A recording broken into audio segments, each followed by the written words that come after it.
दिनै आसाम एसेम्बलि सायावथि मा फोरमायगोन? एसेम्बलि इलेक्सननि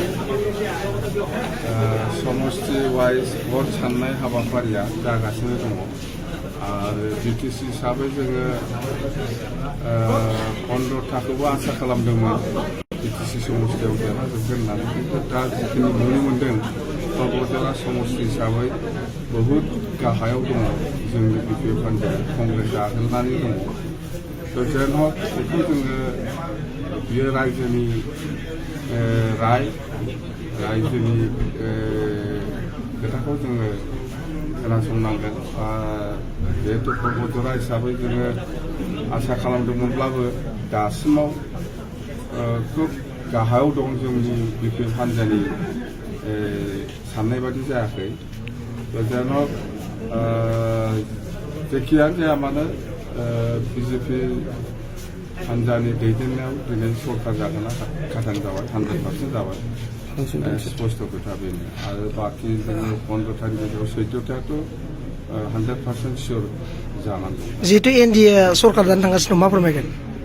एनडिए माने बिजेपिनि लिडारशिपआव एनडिए सरकार दागोन स्पष्ट। बिपिएफनि हालदा मा जागोन सार?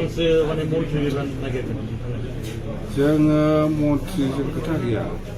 आङो आगोलनिफ्रायनो बुंदों मन्थ्रिया मोनबाबो मोनाबाबो जेबो नङा, खिन्थु आसल खोथा जाहैबाय जोंना बिटिसिआव जौगाखांनायनि हाबा मावनांगौ, खामानि मावनांगौ।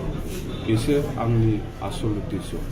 बिटिसिआ आगोलनि बादि गोख्रों जानांगौ आरो बिटिसिआव गासिबो जाथि जनगोष्ठीखौ लानानै जोङो खामानि मावनो सानदों बिपिएफ हान्जाया। बे सुबिदाखौ जों मोनबाय थानांगौ। कंग्रेसनि गौरव गगैया जेनबाय मा फोरमायगोन? बुंनायाथ' बुंनो हायो, बयबो दिनैथ' रिजाल्टखौ नुबाय, सानगासिनो दङ। इउपिएफएलआथ' दानि नुनाय बादिबाथ' मोनसेबो देरहाया, मोनसेबो देरहाला, 0 जानोसै। थासारिया माबायदि मा जायो मा जाया, बहा थायो बहा थाया बेखौ जों बोरै मिथियो। गौरव गगैया जेनबाय मा फोरमायगोन कंग्रेसनिफ्राय?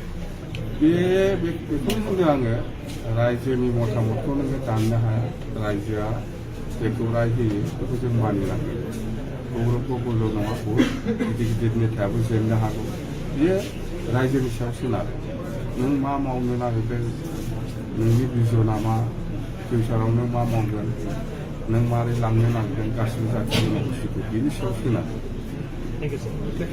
दिनै आसाम एसेम्बलि सायावथि मा फोरमायगोन? एसेम्बलि इलेक्सननि समस्ति वाइज भट साननाय हाबाफारिया जागासिनो दङ आरो बिटिसि हिसाबै जोङो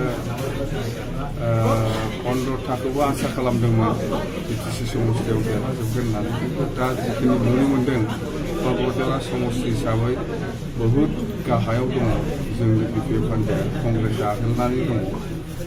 जेन हक बेखौ जोङो बियो रायजोनि रायजोनि खोथाखौ जोङो खोनासंनांगोन। जिहेतु क'क्राझारा हिसाबै जोङो आसा खालामदोंमोनब्लाबो दासिमाव खोब गाहायाव दं जोंनि बिपिएफ हान्जानि साननाय बादि जायाखै। जेन हक जेखियानो जाया मानो बिजेपि हान्जानि दैदेननायाव दिनै सरकार जागोना खाथां जाबाय, 100% जाबाय। स्पष्ट खोथा बेनो। आरो बाखि जोङो 15थानि गेजेराव 14थायाथ' 100% सियर जानांगौ। जिहेतु एनडिए सरकार जानो थांगासिनो मा फोरमायगोन? एनडिए माने बिजेपिनि लिडारशिपआव एनडिए सरकार दागोन स्पष्ट। बिपिएफनि हालदा मा जागोन सार? जोङो मन्थ्रिजों खोथा गैया। आङो आगोलनिफ्रायनो बुंदों मन्थ्रिया मोनबाबो मोनाबाबो जेबो नङा, खिन्थु आसल खोथा जाहैबाय जोंना बिटिसिआव जौगाखांनायनि हाबा मावनांगौ, खामानि मावनांगौ। बेसो आंनि आसल उद्देश्य। बिटिसिआ आगोलनि बादि गोख्रों जानांगौ आरो बिटिसिआव गासिबो जाथि जनगोष्ठीखौ लानानै जोङो खामानि मावनो सानदों बिपिएफ हान्जाया। बे सुबिदाखौ जों मोनबाय थानांगौ। कंग्रेसनि गौरव गगैया जेनबाय मा फोरमायगोन? बुंनायाथ' बुंनो हायो, बयबो दिनैथ' रिजाल्टखौ नुबाय, सानगासिनो दङ। इउपिएफएलआथ' दानि नुनाय बादिबाथ' मोनसेबो देरहाया, मोनसेबो देरहाला, 0 जानोसै।